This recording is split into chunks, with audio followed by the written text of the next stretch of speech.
I just wanted to take the opportunity to talk to you about some of your old BS stories that you're still hanging on to from the past.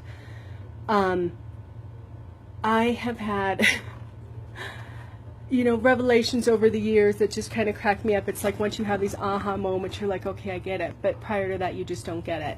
So my story is I was punishing my husband. The subconscious thing in the back of my head that I'm going to punish him because he was immature at the beginning of our relationship and I had to handle more responsibility than he did. Makes complete sense, right?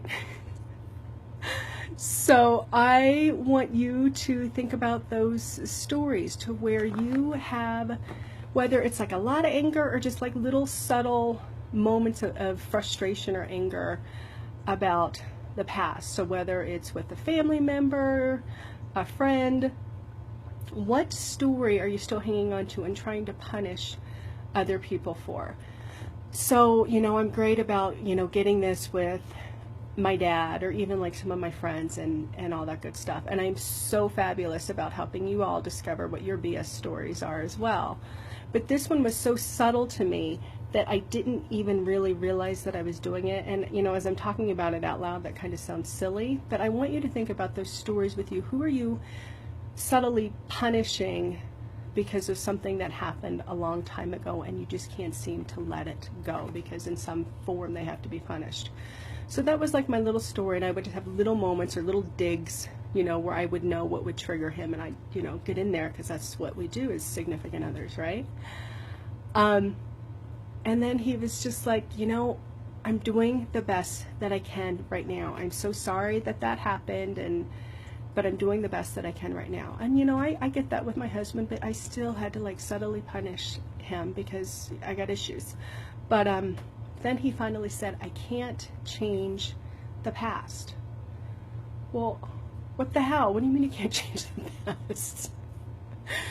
Because if he could change the past, then I would be happy, right? That's my story. If he could change the past, I would be happy. So I really had to sit in that and realize that, okay, he can't change the past. So either I can choose, thank you, to hang on to this and subtly punish him for the rest of his life, which really isn't hurting him. We all know it's only hurting me. It's only hurting you.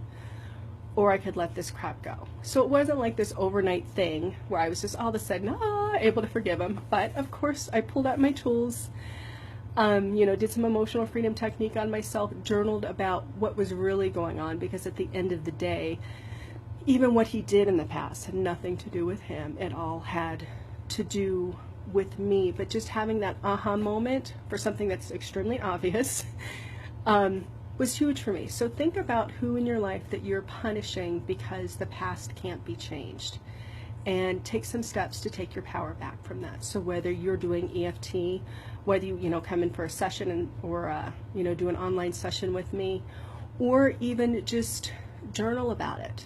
Why am I still mad at this person about this situation from the past? And then really what you're saying is, why was I triggered about this situation from the past? What the hell was going on in my life that caused it to be so upsetting? So like my, BS story, my bullshit stories, ultimately I had to be Superwoman. And at that time I had to be Superwoman because he wasn't doing the things that I knew he needed to do. I'm lying, that I felt that he needed to do.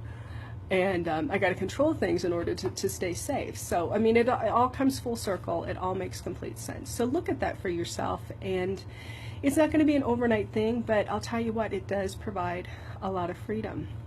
Kind of pisses you off when your significant other's so brilliant sometimes, right? Thanks for tuning in. You guys have a fabulous day and stay blessed. Thanks.